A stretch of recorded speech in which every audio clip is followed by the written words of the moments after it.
ഹനുമാന്റെ ലങ്കാദഹനം എന്ന് നമ്മൾ കേട്ടിട്ടുണ്ട് പുരാണത്തിൽ. അതേപോലെ ഹാഷ്മിയുടെ കൊള്ളസംഘ ദഹനം എന്ന് പറയേണ്ട ഒരു ഇൻട്രോ ആണ് ഇന്നലെ ഹാഷ്മി ചെയ്തത്. ഞാൻ കൂടി ഇരുന്ന ചർച്ചയായിരുന്നു. യഥാർത്ഥത്തിൽ ഓരോ ഹിന്ദുവിനു വേണ്ടിയും ഹാഷ്മിയാണ് സംസാരിച്ചത്. യഥാർത്ഥ ഹിന്ദു വിശ്വാസികൾക്ക്, യഥാർത്ഥ രാമഭക്തർക്ക് വേണ്ടി ഹാഷ്മി താജ് ഇബ്രാഹിം എന്ന നമ്മുടെ ഈ മുസ്ലിം സഹോദരനും നല്ല മാധ്യമ പ്രവർത്തകനുമാണ് സംസാരിച്ചത്. യഥാർത്ഥത്തിൽ ഈ കൊള്ളസംഘങ്ങൾ ശ്രീരാമചന്ദ്രനെ കൊള്ളയടിക്കുമ്പോൾ ഹാഷ്മി പറയുന്ന ഓരോ വാക്കും ഹനുമാൻ രാവണന്റെ ലങ്കയെ ദഹിപ്പിച്ചതിന് തുല്യമാണ്. അത് ഓരോ ആൾക്കാരും കേട്ടിരിക്കേണ്ടതാണ്. ആവേശജനകമാണ്. നമ്മുടെ സ്കൂൾ പാഠപുസ്തകങ്ങളിൽ ഒരുപക്ഷെ പഠിക്കാൻ കൊടുക്കേണ്ട കാര്യമാണ്. രാഷ്ട്രപിതാവായ മഹാത്മാഗാന്ധിയിൽ തുടങ്ങി ലങ്കാദഹനം വരെ വന്നെത്തിയിരിക്കുന്ന ആ ഇൻട്രോ നമുക്കൊന്ന് കേൾക്കാം. യഥാർത്ഥത്തിൽ ആ കപൂർ കമ്മീഷൻ റിപ്പോർട്ടും പുസ്തക രൂപത്തിൽ ഇറങ്ങിയ ഗോഡ്സെയുടെ വിചാരണാ മൊഴികൾ വായിക്കുന്നതിന് മുൻപ് ഞാനും കരുതിയിരുന്നത് രാഷ്ട്രപിതാവിനെ കൊല്ലാൻ രാഷ്ട്രം വെറുത്തവന്റെ പ്രകോപനം, ഇന്ത്യ പാകിസ്ഥാൻ വിഭജനം, പാകിസ്ഥാൻ 55 നിരാഹാരം ഒക്കെ എന്നാണ്. ഈ മഹാരാജ്യത്തിന്റെ അച്ഛനെ കൊല്ലാൻ ആ പിതൃഘാതിയുടെ ആദ്യ കാരണം ഗാന്ധി മുന്നോട്ട് വെച്ച അഹിംസയുടെ സമാധാന വഴിയാണ്. ആ സമാധാന വഴിയിൽ വിശ്വാസികളെ ആനയിച്ചതാണ്. വെറുപ്പിന്റെ പ്രത്യയശാസ്ത്രങ്ങൾക്ക് ആ സമാധാന വഴി വിഘാതമായതാണ് നരാധമൻ ഗോഡ്സെയെ ഗാന്ധിയിൽ കണ്ട ആദ്യ പാതകം.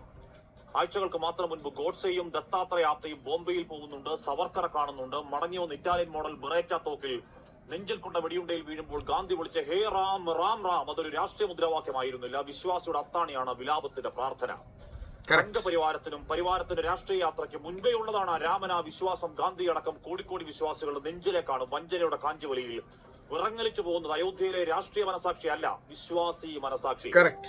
ബാക്കി തെളിവുകൾ മുഴുവൻ ഇല്ലാതാക്കിയ മാഫിയ റോബറിയിൽ ആകെ ഏതാനും ദിവസങ്ങളാണ് അന്വേഷണ പരിധി. ഓരോ ദിവസവും കടത്തി ലക്ഷങ്ങൾ, കോടികൾ, വെള്ളിക്കട്ടകൾ, വജ്രം. ഏറ്റവും ഒടുവിൽ മുൻ ആഭ്യന്തര സെക്രട്ടറി സമർപ്പിച്ചൊരു കാണിക്ക. മുൻ ആഭ്യന്തര സെക്രട്ടറി, ഓർക്കുക, ഇന്ത്യ ഗവൺമെന്റിൽ വർക്ക് ചെയ്തിരുന്ന മുൻ ആഭ്യന്തര സെക്രട്ടറി സമർപ്പിച്ച 5 കോടി രൂപ വരുന്ന രാമചരിത മാനസം വരെ അടിച്ചുകൊണ്ടുപോയി. കോടികൾ വിലയുള്ള ഒരു പവിത്ര പുസ്തകം, ആവർത്തന പരാതികൾക്ക് ചമ്പത്തറായിക്ക് RSS മേലാവിലെ VSP നമ്പർ 2 പുല്ലുവില. അയോധ്യയിൽ ശിലാന്യാസം, ഉദ്ഘാടനം, ധ്വജാരോഹണം മുതൽ പ്രാണപ്രതിഷ്ഠ വരെ നടത്തിയ പ്രധാനമന്ത്രി ഇതുവരെ മിണ്ടിയിട്ടില്ല. RSSന്റെ അധ്യക്ഷൻ, ആഭ്യന്തരമന്ത്രി ആരും മിണ്ടിയിട്ടില്ല. ആ മര്യാദാ പുരുഷോത്തമന്റെ പേരിൽ മര്യാദയില്ലാത്ത റെക്കലസ് കൊള്ളയിൽ മര്യാദാ പുരുഷോത്തമനായ രാമന്റെ പേരിൽ മര്യാദയില്ലാത്ത തീവെട്ടിക്കൊള്ള. സംഘപരിവാർ നേതാക്കളുടെ ഫേസ്ബുക്ക് പോസ്റ്റുകൾ അപ്പാടെ ചത്തുകിടപ്പാണ്. മിണ്ടാട്ട മുഖ്യ മഹാമൗനം. ആർക്കും, പ്രത്യേകിച്ച് നമ്മുടെ ഹിന്ദുത്വ നേതാക്കൾക്ക് ആർക്കും മിണ്ടാട്ടമില്ല. ഉണ്ടെങ്കിൽ എന്തെങ്കിലും മുസ്ലിം വിരോധം പറയാനേ ഒരു വാതുറക്കും. ആ രാമക്ഷേത്ര മറവിൽ നടത്തിയ മാട്ടക്കൊള്ള ഏത് 8 പേരുടെ മണ്ടക്കിട്ട വാലാട്ടികളുടെ ഏമാന്മാരെ കാത്തുപിടിക്കാനാണ് SIT ആക്ഷൻ പ്ലാനെങ്കിൽ കാത്തിരുന്നു. അയോധ്യയുടെ മണ്ണിൽ തുടങ്ങുന്ന കടപുഴക്കങ്ങൾ രാഷ്ട്രീയ വാട്ടർലൂ. വിശ്വാസിയുടെ നെഞ്ചിൽ കാതോർത്താൽ കേൾക്കാം രാമന്റെ ആത്മകഥം. രാവണ നീയത്ര ഭേദം. ഗംഭീരം. രോമാഞ്ചം വരുന്ന സാധനം. രോമാഞ്ചം അടിക്കുന്ന രഞ്ജി പണിക്കർ, ഷാജി കൈലാസ് ഇതുപോലെ എടുക്കുമെന്നുള്ളതാണ്. ഒരിക്കൽ കൂടെ കേൾക്കേണ്ടതാണ് കേട്ടോ. അതിലെ ഓരോ വാക്കുകളും ആഴത്തിൽ നിന്ന് വരുന്നതാണ്. അതായത് യഥാർത്ഥത്തിൽ ഗോഡ്സെ ഗാന്ധിജിയെ പലതവണ കൊല്ലാൻ ശ്രമിക്കുന്നുണ്ട്. ഗോഡ്സെ കപട രാജ്യസ്നേഹിയും ഇന്ത്യക്ക് വേണ്ടി ഒരു ദിവസം പോലും സ്വാതന്ത്ര്യ സമരത്തിൽ പങ്കെടുക്കുകയോ ജയിലിൽ കിടന്നിട്ടില്ലാത്തൊരുത്തനാണ്. മനഃപൂർവ്വം മുസ്ലിം വിരോധം ഉണ്ടാക്കി ഈ രാജ്യത്തെ ഹിന്ദു മുസ്ലിം കലാപം ഉണ്ടാക്കി നമ്മുടെ സ്വാതന്ത്ര്യത്തെ തിരിച്ചെടുപ്പിക്കാൻ ശ്രമിച്ചവനാണ്. ഈ രാജ്യത്തിന് ഒരു കോൺട്രിബ്യൂഷൻ ചെയ്തിട്ടില്ലാത്ത ഒരു തീവ്രവാദിയാണ് ഗോഡ്സെ.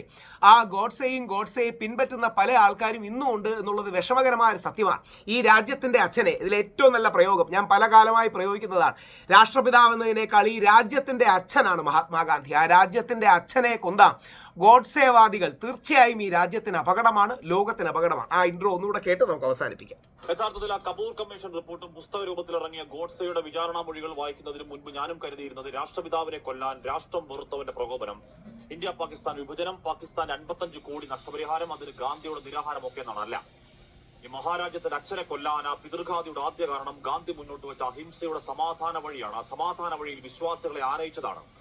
വെറുപ്പിന്റെ പ്രത്യയശാസ്ത്രങ്ങൾക്ക് ആ സമാധാന വഴി വിഘാതമായതാണ് നരാധമൻ ഗോഡ്സെയെ ഗാന്ധിയിൽ കണ്ട ആദ്യ പാതകം.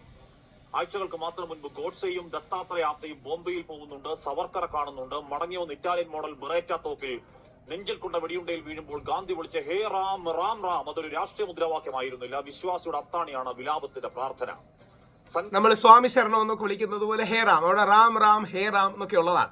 ആ ഹേ റാമിനെയാണ് ഈ തീവ്ര ഹിന്ദുത്വ ജയ് ശ്രീറാം ആക്കി മാറ്റിയത്. ജയ് ശ്രീറാം എന്ന വാക്കിന് പ്രശ്നമൊന്നുമില്ല, പക്ഷെ അത് മുസ്ലിമിനെ തല്ലാൻ വേണ്ടി ഉപയോഗിക്കുമ്പോഴാണ് പ്രശ്നമാകുന്നത്. സംഘപരിവാരത്തിനും പരിവാരത്തിന്റെ രാഷ്ട്രീയ യാത്രയ്ക്ക് മുൻപേ ഉള്ളതാണ് രാമന വിശ്വാസം. ഗാന്ധി അടക്കം കോടിക്കോടി വിശ്വാസികളുടെ നെഞ്ചിലേക്കാണ് വഞ്ചനയുടെ കാഞ്ചിവലിയിൽ വിറങ്ങലിച്ചു പോകുന്നത്. അയോധ്യയിലെ രാഷ്ട്രീയ മനസാക്ഷി അല്ല, വിശ്വാസി മനസാക്ഷി. ബാക്കി തെളിവുകൾ മുഴുവൻ ഇല്ലാതാക്കിയ മാഫിയ റോബറിയിൽ ആകെ ഏതാനും ദിവസങ്ങളാണ് അന്വേഷണ പരിധി. ഓരോ ദിവസവും കടത്തി ലക്ഷങ്ങൾ, കോടികൾ, വെള്ളിക്കട്ടകൾ, വജ്രം. ഏറ്റവും ഒടുവിൽ മുൻ ആഭ്യന്തര സെക്രട്ടറി സമർപ്പിച്ചൊരു കാണിക്ക കോടികൾ വിലയുള്ള ഒരു പവിത്ര പുസ്തകം ആവർത്തന പരാതികൾക്ക് ചമ്പത്തറായിക്ക് RSS മേലാവിലെ VHP നമ്പർ 2 പുല്ലുവില. അയോധ്യയിൽ ശിലാന്യാസം, ഉദ്ഘാടനം, ധ്വജാരോഹണം മുതൽ പ്രാണപ്രതിഷ്ഠ വരെ നടത്തിയ പ്രധാനമന്ത്രി ഇതുവരെ മിണ്ടിയിട്ടില്ല. RSSന്റെ അധ്യക്ഷൻ, ആഭ്യന്തരമന്ത്രി ആരും മിണ്ടിയിട്ടില്ല. ആ മര്യാദാ പുരുഷോത്തമന്റെ പേരിൽ മര്യാദയില്ലാത്ത റെക്കലസ് കൊള്ളയിൽ സംഘപരിവാർ നേതാക്കളുടെ ഫേസ്ബുക്ക് പോസ്റ്റുകൾ അപ്പാടെ ചത്തുകിടപ്പാണ്. മിണ്ടാട്ട മുഖ്യ മഹാമൗനം. In the name of Ram, ആ രാമക്ഷേത്ര മറവിൽ നടത്തിയ മാട്ടക്കൊള്ള ഏതോ 8 പേരുടെ മണ്ടക്കിട്ട വാലാട്ടികളുടെ ഏമാന്മാരെ കാത്തുപിടിക്കാനാണ് SIT ആക്ഷൻ പ്ലാനെങ്കിൽ കാത്തിരുന്നോ? അയോധ്യയുടെ മണ്ണിൽ തുടങ്ങുന്ന കടപുഴക്കങ്ങൾ രാഷ്ട്രീയ വാട്ടർലൂ. വിശ്വാസിയുടെ നെഞ്ചിൽ കാതോർത്താൽ കേൾക്കാം രാമന്റെ ആത്മകഥം. രാവണ നീയത്ര ഭേദം. അതാണ് ആ ഗതി. രാവണൻ പോലും ഭേദമാണെന്ന് തോന്നുന്ന രീതിയിലാണ് അയോധ്യ രാമക്ഷേത്രത്തിൽ കൊള്ള നടന്നത്. നമ്മുടെ ഹിന്ദുത്വ പ്രൊഫൈലുകളും അവരോട് ചായവുള്ള പ്രൊഫൈലുകളും എല്ലാം ചത്ത പോലെ കിടക്കുകയാണ്. നമുക്കൊന്നും കേട്ടില്ല എന്ന് വിചാരിക്കാം. നമുക്ക് എന്തായാലും എൻ്റെ സത്യം വെളിയിൽ സുപ്രീം കോടതിയുടെ നേതൃത്വത്തിൽ വരുമെന്ന് പ്രതീക്ഷിക്കാം.